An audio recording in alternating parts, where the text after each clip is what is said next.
Assalamualaikum warahmatullahi wabarakatuh. Hai para pencinta catur dan para catur mania, selamat datang kembali di Legenda Catur Dunia. Putaran kelima FIDE World Cup 2021 kategori Open atau pria telah menyelesaikan game kedua. Ada dua pemain yang sudah dipastikan lolos ke babak berikutnya atau babak ke-6 atau ke babak quarter final, yaitu Sam Saklan dari Amerika Serikat dan Vidit Gujrati asal India. Sedangkan 14 pemain lainnya kawan harus berjuang lagi di babak tiebreaks termasuk Magnus Carlsen.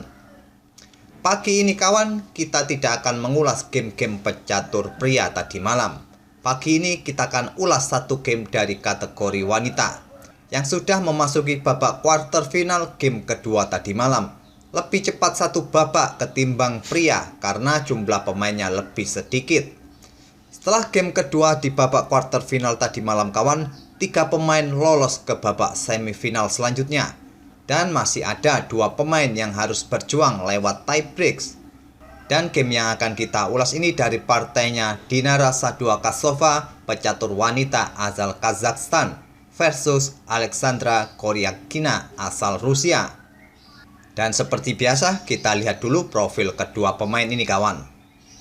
Dinara Saduakasova merupakan pecatur asal Kazakhstan, satu-satunya yang bertitel International Master yang bisa menembus babak quarter final di turnamen FIDE World Cup 2021 ini.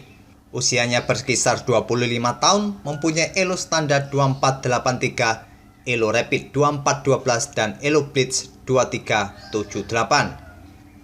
Sedangkan Alexandra Koryakina ini kawan merupakan pecatur wanita nomor 1 Rusia saat ini dan menempati ranking kedua pecatur wanita di bawah Ho Yifan, mempunyai elo standar 2596 dan elo rapid 2502 dan elo blitz 2441. Itulah profil mengenai kedua pemain dan kita langsung ke langkah pertama oleh Dinara Saduakasova. Pegang putih mengawali permainan dengan pion D4. Dibalas Koryakina dengan pion D5, kuda putih F3, kuda hitam F6, dan gajah putih F4. Ini adalah pembukaan Queen's Bishop Opening atau sering kita kenal dengan London System. Pada poin ini kawan, ada 3 langkah yang paling populer bagi hitam untuk melanjutkan langkahnya. Memainkan pion E6, pion C5, atau pion C6. Alexandra Koryakina memilih langkah pion C5 menantang pion putih D4. Tantangan ditolak oleh putih atau Dinara. Dia memilih memainkan pion E3, membuka diagonal petak terang bagi pengembangan gajah, juga memperkuat posisi pion pusat D4-nya. Apabila kawan pada poin ini putih menerima tantangan pion hitam ini, pion D pukul pion C5, kita mungkin akan melanjutkan dengan langkah pion E6-nya untuk membuka diagonal petak gelap bagi gajah untuk pukul pion putih ini nantinya. Bila putih mencoba untuk mempertahankan pionnya dengan pion B4, hitam akan membalas dengan pion A5. Dan ini bukanlah variasi yang terbaik bagi putih kawan pada awal-awal pembukaan dalam permainan London System seperti ini. Jadi pada posisi seperti tadi, putih atau Dinara melanjutkan dengan langkah pion E3-nya membuka diagonal petak terang. Dibalas dengan langkah pengembangan kuda C6, putih mengembangkan kuda B ke D2, dan hitam melanjutkan pion C pukul pion D4, dipukul balik menggunakan pion. Sehingga kedua pion masih mendapatkan kontrol di area pertahanan lawan masing-masing. Koryakina melanjutkan dengan langkah pengembangan gajah petak terangnya ke F5. Incarannya adalah pion C2 diikuti dengan langkah kuda ke petak B4 untuk mengincar pion ini. Diantisipasi dengan langkah gajah ke B5 mengepin kuda. Kuda sudah tidak bisa bergerak lagi kena absolute pin kawan. Dibalas dengan langkah pion E6 membuka diagonal petak gelap dan kuda lompat ke E5 menempati petak pusat untuk memberikan tekanan bagi kuda di petak C6 ini. Di backup oleh menteri di B6 menyerang gajah. Gajah di backup oleh pion C4. Ini merupakan langkah pengorbanan sementara kawan. Pion D pukul pion C4 dan sekarang pion A4 lanjut Dinara. Variasi ini mungkin sudah tidak asing lagi bagi Alexandra Koryakina. Dia pernah menemui variasi ini saat bermain di turnamen Rusia Premier di bulan November 2020 yang lalu, melawan Grandmaster pria Anton Demchenko. Saat itu Goryachkina memilih lanjutan langkah menteri pukul pion D4 dan permainan berakhir remis. Tapi di game ini Alexandra Goryachkina memilih variasi lain, melanjutkan dengan langkah gajah ke B4 mengepin kuda, dan kita temui variasi baru yang belum pernah dimainkan sebelumnya di langkah ke-10 ini. Permainan berlanjut, Dinara memilih langkah rokade pendek menghindari pimpinan dari gajah hitam. Begitu juga dengan Alexandra. Selanjutnya pada poin ini kawan, putih mempunyai dua pilihan langkah penting untuk melanjutkan langkahnya. Pukul pion yang ada di C4 atau pukul kuda C6. Jika pada posisi ini putih melanjutkan pukul pion C4 menggunakan kuda D mengancam menteri hitam, kemungkinan hitam akan pukul pion D4 mengajak pertukaran menteri, juga menyerang gajah yang ada di peta F4 ini. Dan jika langkah pertukaran menteri ditolak oleh putih lebih memilih langkah kuda E pukul kuda hitam C6, menteri hitam akan pukul gajah di F4. Dan selanjutnya kuda putih akan pukul gajah di B4. Hitam akan melanjutkan dengan langkah pion A6 mengancam gajah. Gajah tidak mempunyai peta yang cukup aman kawan. Jika pindah ke peta D7, maka menteri hitam bisa pukul kuda yang ada di peta C4. Dan di langkah-langkah berikutnya masih saja permainan akan cukup berimbang. Tapi dalam permainan babak akhir, putih mempunyai keunggulan pion mayoritas di sayap menteri dengan 2 pion melawan 1 pion hitam. Tapi di posisi seperti ini tadi kawan, Dinara Sadua Katsova memilih pukul kuda C6 dengan gajah. Dipukul balik menggunakan pion, sekarang kuda D pukul pion C4 mengancam menteri. Menteri bergeser ke A6 dan kuda bermanuver kembali ke E3 mengancam gajah petak terang hitam. Gajah tidak dipindah oleh Alexandra, dia melangkahkan kuda ke D5 mengancam gajah putih di peta F4 ini. Gajah mundur ke G3, sekarang pion F6 mengancam kuda, dan kuda tidak dipindah oleh Dinara, dia memilih pukul gajah di F5.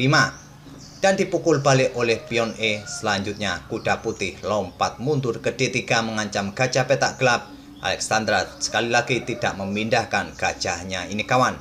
Dia memilih menggeser beteng F ke E8.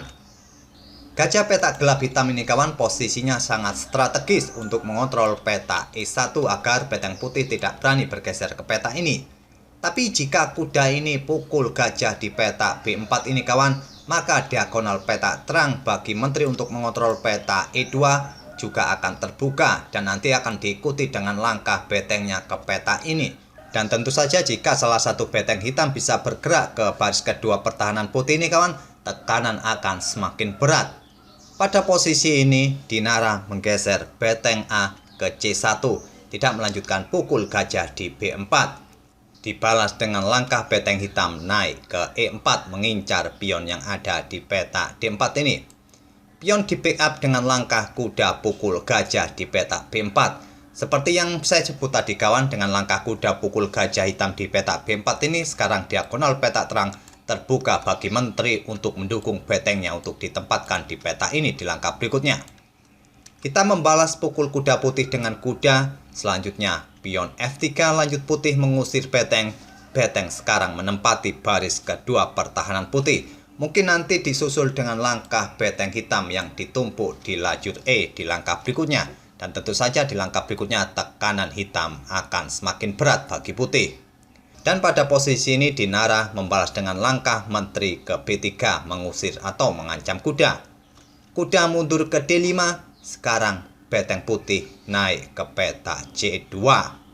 Langkah terbaik bagi putih sebetulnya adalah menggeser beteng F ke peta E1 untuk bertarung dengan beteng hitam ini.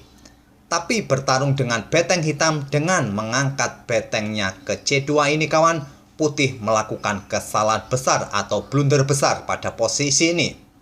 Dan seperti biasanya kawan-kawan, silakan pause video ini untuk beberapa detik dan coba temukan langkah terbaik bagi hitam di langkah berikutnya yang membuat putih menyerah.